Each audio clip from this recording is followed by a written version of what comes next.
नमस्कार दोस्तों। तो दुनिया भर के लोग और फॉरेन मीडिया ने हमेशा ये एक नैरेटिव गढ़ने की कोशिश करी कि भारत जो सीज फायर हुआ भारत पाकिस्तान के बीच में, उसमें भारत के ऊपर दबाव बनाया गया, ट्रेड का दबाव बनाया गया, दुनिया भर का दबाव यूएस ने बनाया, तब जाकर के वो सीज फायर हुआ है। अब उस सारी चीज़ों को, उस पूरे नैरेटिव को भारत ने उसके ऊपर ऑफिशियली एक क्लियर स्टेटमेंट दे दिया है। पहले ये बात आ रही थी कि भाई इंडिया जो है वो कोई इंडिया सब लोग जानते थे कि इंडिया के ऊपर कोई दबाव नहीं था, इंडिया ने सीज फायर किया बिकॉज डीजीएमओ लेवल पर पाकिस्तान के द्वारा रिक्वेस्ट हुई और इसलिए किया गया।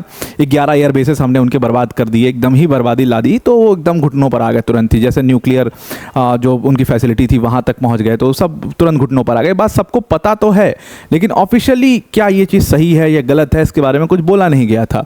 और जो हमारे डिफेंस चीफ्स आए थे, उन्होंने भी इसके ऊपर कुछ क्लियरली नहीं बोला था कि क्यों ये सीज फायर एग्जैक्टली क्यों किया गया है।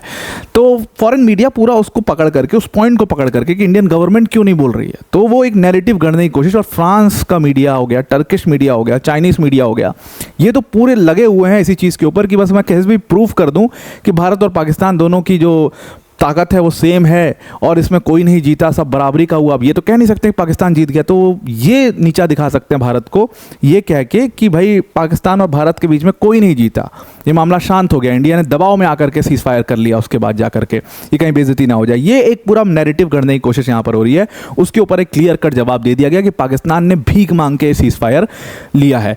तो हुआ क्या एग्जैक्टली, इस चीज़ को बहुत क्लियर किया गया। हुआ क्या एग्जैक्टली कि सीधा यूएस के पास यहाँ पर पहुँचे हैं पाकिस्तान वाले यूएस के मार्को रूबियो के पास पहुँचे। तुरंत शहबाज शरीफ को जैसे पता लगा 10 तारीख को नूर खान एयरबेस को जैसे ही बर्बाद किया भारत ने, वैसे ही पाकिस्तान तुरंत जो है शहबाज शरीफ पैर पे गिर गए इसके मार्को रूबियो के, और मार्को रूबियो से रिक्वेस्ट किया कि भाई किसी तरीके से हमारा सीज फायर करा दो, वरना ये हमारी इंटेल ये है कि ये हमारे और भी जगह पर अटैक करने वाले हैं। 11 एयर बेसेस पर तो कर ही दिया है, उसके साथ साथ ये अभी प्लान कर रहे हैं हमारे पोर्ट्स को भी पूरी तरीके से बर्बाद करने के लिए, और वो प्लानिंग में अभी चल रही है। हमारे पास क्लियर कट इंटेल आई है और उसको रोकने का हमारे पास कोई तरीका नहीं है, क्योंकि हमारे एयर डिफेंस सिस्टम तो वैसे भी जाम हो रहे हैं या फेल हो रहे हैं। तो आप किसी तरीके से रोकवा दो, भारत के पैर पकड़ लो, मैं पैर गिरने तैयार हूँ। तब दुनिया भर का ये जब पैर पकड़ना शुरू किया इन्होंने, तब जाकर के मोदी गवर्नमेंट ने ये डिसीजन लिया कि ठीक है एक सीज फायर कर लेते हैं और फिर इनका रवैया देखते हैं कि ये इनका रवैया क्या है। तो इसका मतलब साफ था कि इंडिया जो है वो राउंड 2 के लिए तैयार है। अगर अभी भी इन सबों ने कुछ बदमाशी कर दी तो फिर इनको दौड़ा करके मारेगा। तो इसलिए रावलपिंडी की उस स्ट्राइक के बाद भारतीय सरकार रुक गई, सीज फायर के लिए तैयार हो गई और फिर बातचीत के लिए तैयार हुई कि ठीक है भाई सीज फायर कर रहे हैं, लेकिन हम पहले तुम्हारे टेररिस्ट टारगेट्स को है उनको ज़रूर मारेंगे। और आप उसका फिर रिजल्ट देखो, कश्मीर में खोज के गली से निकाल के मारे जा रहे हैं टेररिस्ट। कैसे मारे जा रहे हैं? ये इंटेल सब भारत के पास थी। प्रॉब्लम ये था कि इनको जो इनके आका लोग बैठे हुए थे वहाँ से, वो सब इनके पास सारी चीज़ें भेज रहे थे।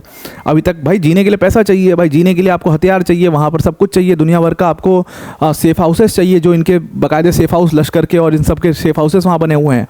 अब वो सब प्रोवाइड नहीं हो पा रहा है वहाँ से, इसलिए सबके पास भागने की जगह नहीं है। छुप के पुल के नीचे और पटरी के नीचे बैठ रहे हैं, वो ड्रोन ने दिखाया आपको, और फिर घुस के मार रही है फोर्सेस। इसीलिए ये सब अब मारे जा रहे हैं, क्योंकि वो सारी इंटेल यूज़ करके अब फोर्सेस अपना काम कर रही हैं, क्योंकि इनको बाहर से जो पाकिस्तान से सपोर्ट मिलता था वो नहीं मिला है।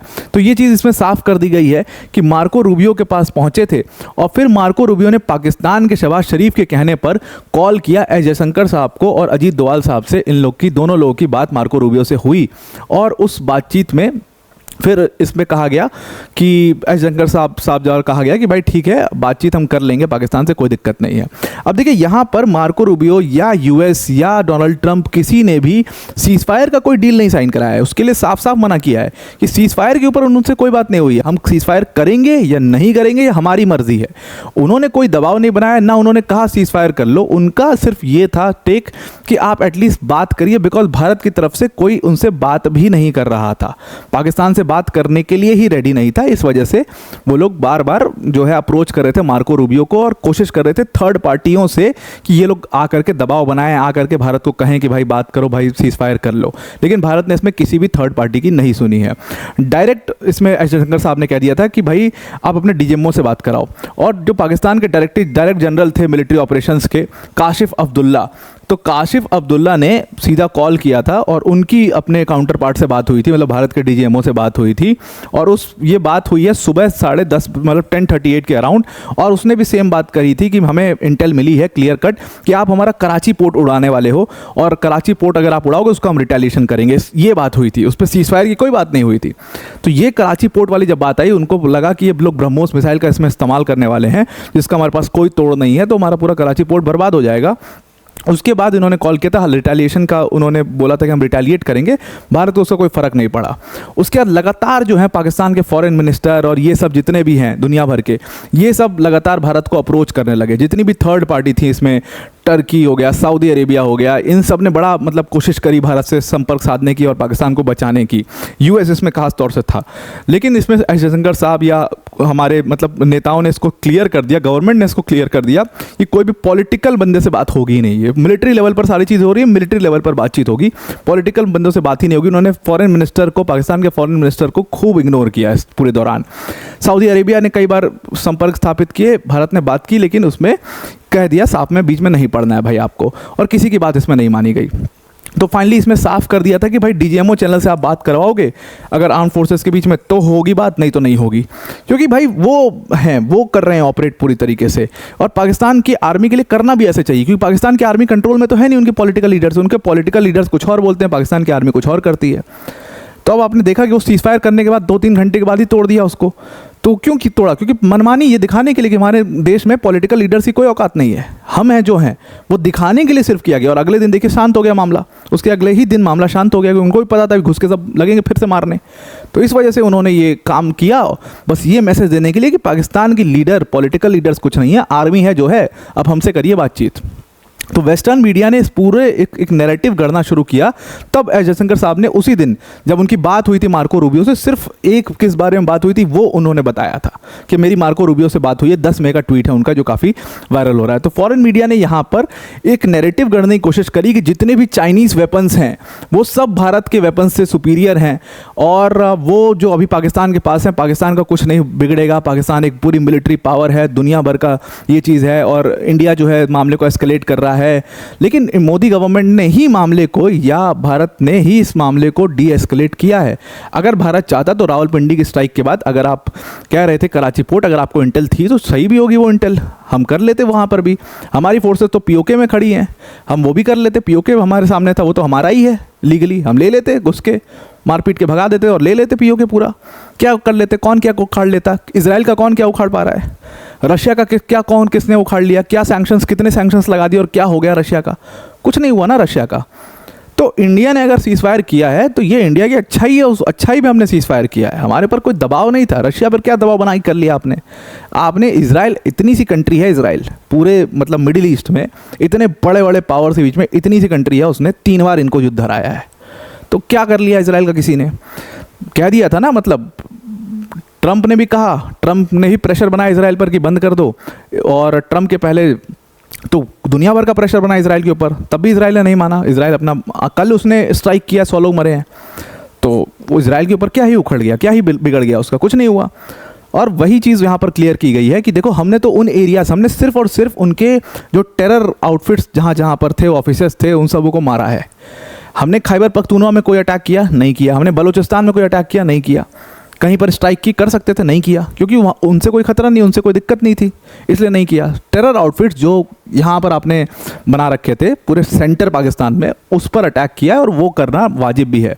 तो और सबसे बड़ी इसमें मुझे फ्रेंच मीडिया का वो लग रहा है, फ्रेंच मीडिया मतलब फ्रांस का ही रफाइल है, फ्रेंच मीडिया यहाँ पर पूरा एक नैरेटिव गढ़ने की कोशिश में लगा हुआ है, पूरा अंडरमाइन कर रहा है सारे अपने रफाइल्स को, और उसमें दिखा रहा है कि नहीं कुछ नहीं कर पाएंगे, इंडिया की मिसाइल्स को अंडरमाइन करने का।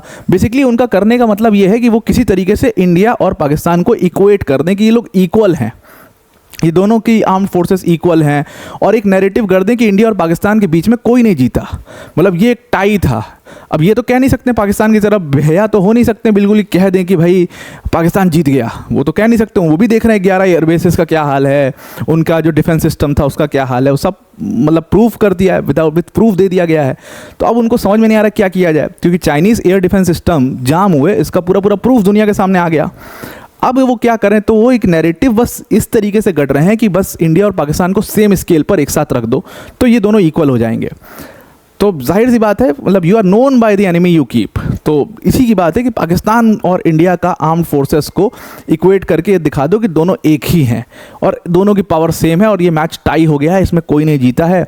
हालांकि ये बात सबको बहुत अच्छे से पता है, अगर आप मीडिया चैनल रन कर रहे हो आपको बहुत अच्छे से ये बात पता है कि पाकिस्तान बुरी तरीके से पिटाई खाया है इस चीज़ में, और यही चीज़ हुई है पाकिस्तान के ऊपर। और ये चाइनीज़, टर्किश और ख़ास तौर से फ्रेंच मीडिया जो है वो इस चीज़ को दिखाने की कोशिश कर रहा है। तो भारत ने यहाँ पर साफ कर दिया इस चीज़ को कि अब हम छोड़ेंगे नहीं। टर्की के खिलाफ जो एक्शंस लिए गए वो बिल्कुल ठीक थे, चाइना को तो वैसे भी छोड़ने वाले हैं नहीं। तो चाइना, टर्की, जो ये दो कंट्रीज़ ने बहुत ज़्यादा इसमें पाकिस्तान को सपोर्ट किया है, उनको भी आड़े हाथों यहाँ पर अब धीरे धीरे लिया जाएगा और उनको भी एक जवाब देना बहुत ज़्यादा यहाँ पर इंपॉर्टेंट है, बिकॉज ये हमारे एफर्ट्स को अंडरमाइन करने में बहुत हेल्प कर रहे हैं। टर्की ने तो पूरा ड्रोन सब कुछ A to Z हर चीज़ से सपोर्ट करी। अब ये चीज़ इंडिया के बहुत अच्छे समझ में आ गई और आपके भी समझ में आ गई होगी कि अब जो ये ट्रेडिशनल लैंड बैटल हुआ करता था इसका समय निकल गया है। आपने इजराइल को देखा कि उसने मिनिमम लैंड बैटल करके पूरा बर्बाद कर दिया। हालांकि रशिया यूक्रेन का मामला कुछ डिफरेंट है, वहाँ की बात अलग है, लेकिन वो टिपिकल लैंड बैटल जो होता था वो अब नहीं होता है और वो अब उसका समय आने वाले टाइम में ख़त्म भी हो जाएगा। इसलिए अब इंडिया ने फोकस करना शुरू किया है ड्रोन्स के ऊपर। खास तौर से 2028 में हम US से 31 जो ड्रोन्स ले रहे हैं, उसके बाद और भी पार्टी से बात चल रही है। खास तौर से वो हाई ऑल्टीट्यूड ड्रोन्स के बारे में बातचीत हो रही है कि हाई ऑल्टीट्यूड ड्रोन्स लाया जाए जिनको साइट करना मुश्किल हो जाएगा, जिनको टारगेट करना मुश्किल हो जाए एयर डिफेंस के लिए। तो इस सब के ऊपर ध्यान दिया जा रहा है। तो आई होप आपको ये पूरा आर्टिकल समझ में आ गया होगा। तो now it is official that India was ready, India is ready for round 2। एक भी चूक अगर पाकिस्तान से हो गई तो ये मतलब उनका एक प्रोबेशन पीरियड चल रहा है, तुरंत प्रोबेशन खत्म हो जाएगा उनका और फिर पिटाई शुरू हो जाएगी। तो अब आपको पूरा आर्टिकल समझ में आ गया। वीडियो को एंड करने से पहले अनअकैडमी टीम की तरफ से बड़ी अनाउंसमेंट है कि अनअकैडमी के तीनों बैचेस अब लाइव हैं। बाइलिंगुअल बैच है हमारा, आरंभ बैच और आगाज़ बैच और नीव बैच। इसमें जो आरंभ बैच है वो 2026 के लिए है, मई 17 से बैच स्टार्ट हो चुका है। हमारा आगाज़ बैच जो है वो फाउंडेशन 2027 के लिए है, इसमें भी लाइव ये बैच हो चुका है ऑलरेडी। और नीव का फाउंडेशन बैच 2028 वाले बच्चों के लिए है, वो भी बैच इस टाइम पर चल रहा है। यहाँ हिंदी के 2 बैचेस हैं, प्रारंभ बैच, संभव बैच, और एक इंग्लिश मीडियम का बैच है दैट इज़ इग्नाइट बैच। ये सारे बैचेस इस टाइम पर लाइव हो चुके हैं और आपको इन बैचेस में इंडिया की टॉप मोस्ट फैकल्टी है, जैसे मृणाल सर, प्रतीक सर, सुदर्शन सर जैसी फैकल्टीज़ आपको इन बैचेस में पढ़ाएगी। तो आप इन बैचेस को ज़रूर से ज़रूर ज्वाइन करिए। डिस्क्रिप्शन में इसकी लिंक दी हुई है, लिंक पर क्लिक करके आप इन बैचेस को ज्वाइन कर सकते हो। आपको पूरा आर्टिकल समझ में आ गया होगा। आज के लिए इतना ही। Thank you and have a nice day.